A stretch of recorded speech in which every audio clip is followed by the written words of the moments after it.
Vejamos agora, pessoal, o 18º quesito, ok? Vamos lá, vou dar uma lida aqui para a gente ver. 18º, olha lá. Indique 3 exemplos onde encontramos a tensão contínua, né? Então, onde encontramos tensão contínua, pessoal? Vamos lá.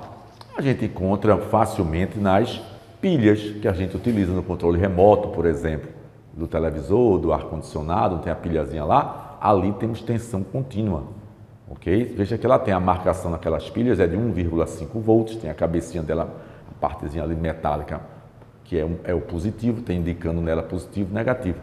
A tensão contínua das pilhas, por exemplo, a gente vai ver da bateria também, elas são 100% perfeitas, sem interferência, ela é obtida por processo químico, certo? Então, encontramos nas pilhas, por processo químico, nas baterias também, por processo químico também, certo? A gente encontra, você vê, tem as baterias de automóvel, tem a bateria diferente de automóvel, temos a bateria do automóvel e a bateria de chumbo. Normalmente tem a bateria da moto, já é diferente. Temos baterias para no break, outros equipamentos que armazenam energia. Então são diferentes as baterias do notebook. Então temos pilhas, baterias, processo químico. Um outro local que nós encontramos também tensão contínua são através das placas fotovoltaicas também. Ela recebe a luz do sol, certo? E pelo processo que vai exigir fotoelétrico, você vai obter tensão contínua também, perfeita, 100%, sem nenhuma interferência ali, tensão contínua. E obtemos também, sabe por onde? Nas fontes de alimentações. No seu televisor tem uma fonte de alimentação, certo? No equipamento de som tem uma fonte de alimentação.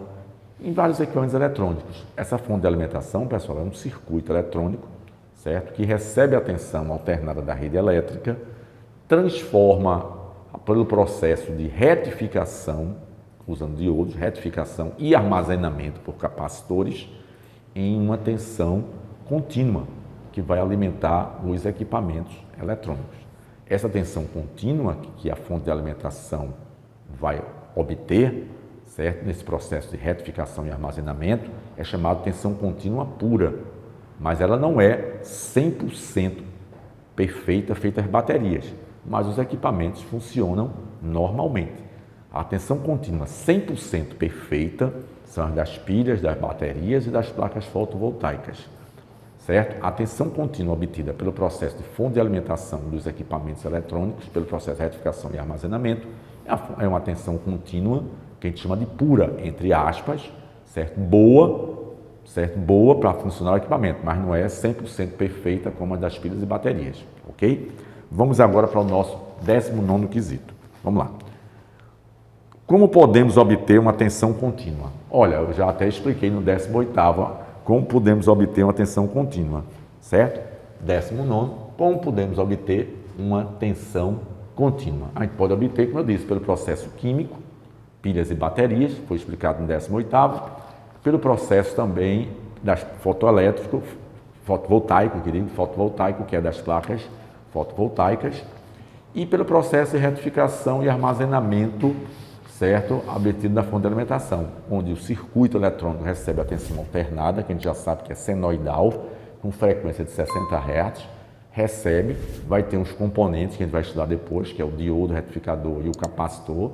O diodo retifica alternado em contínua, o capacitor armazena e essa tensão contínua vai alimentar os circuitos, ok? Vamos no nosso 20º quesito agora. Olha lá. Qual a função da fonte de alimentação nos circuitos eletrônicos? 20º quesito. Qual a função da fonte de alimentação nos circuitos eletrônicos? Olha, a fonte de alimentação, vou dizer a vocês, os equipamentos eletrônicos, vejam só, para começar, pessoal, um equipamento dito eletrônico, quando ele possui internamente componentes semicondutores, que são diodos, transistores, chipset, circuitos integrados, memória e processadores. Esses são circuitos eletrônicos. Se o circuito só tem resistor, capacitor, motor, certo? Transformador, não é um circuito eletrônico, é um circuito elétrico. Circuito eletrônico tem que ter transistor, memória, circuitos integrados, tiristores, SR, que são componentes semicondutores, ok?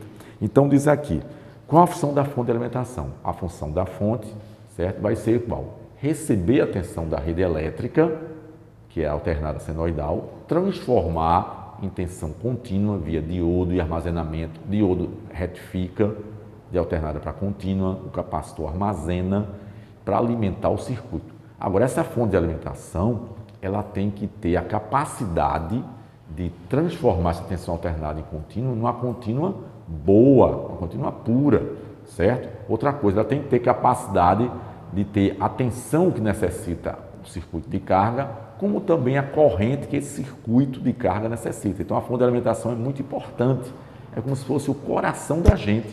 Tem que estar em condição de receber a tensão alternada, transformar em contínua e alimentar o circuito de carga, certo? O amplificador, o televisor, alguma coisa, com tensão e corrente suficiente para ele funcionar corretamente, ok? Vamos agora para o nosso 21º quesito. Vamos lá, 21º. O que é corrente elétrica e qual sua unidade de medida? 21º. O que é corrente elétrica e qual sua unidade de medida? A corrente elétrica, pessoal, o que é a corrente elétrica? Veja aí, a corrente elétrica pode se definir como sendo o movimento ordenado do fluxo de elétrons. É o movimento ordenado do fluxo de elétrons. E quando isso vai ocorrer? Quando a gente aplica uma DDP, uma diferença de potencial entre dois pontos de um material. Um local que tiver uma tensão maior, por exemplo, 10 volts, outro local tem 8, a diferença é 2, já vai existir corrente elétrica. Um local tem 12, outro tem 0, já vai existir corrente elétrica, ok? E a unidade de medida? A unidade de medida é o ampere. Veja que não é ampere, é ampere, certo? Ampere. 22º quesito. Veja só, vamos lá, 22º. Pode existir corrente elétrica em um circuito aberto ou em um circuito fechado? Pode existir corrente elétrica, pessoal, em um circuito aberto ou em um circuito fechado? Pessoal, veja aí na apostila e para vocês saberem também. Só pode existir corrente elétrica em um circuito fechado. Só pode existir corrente elétrica em um circuito fechado. Exemplo, você chega na sua casa, certo? E você quer acender a luz, certo? Do seu quarto ou da sua sala. Você vai lá no interruptor e liga. Naquele momento, você está fechando o circuito. Então, circuito fechado, vai existir possibilidade de existir corrente elétrica se for aplicada uma DDP no circuito. Fechou, a lâmpadazinha acende, correto? Desligou, você abre o circuito, não é possível ter corrente elétrica no circuito aberto. Ok, pessoal? Pessoal, se você gostou, dá um like e se inscreve para que outros alunos e outras pessoas também possam assistir esse vídeo.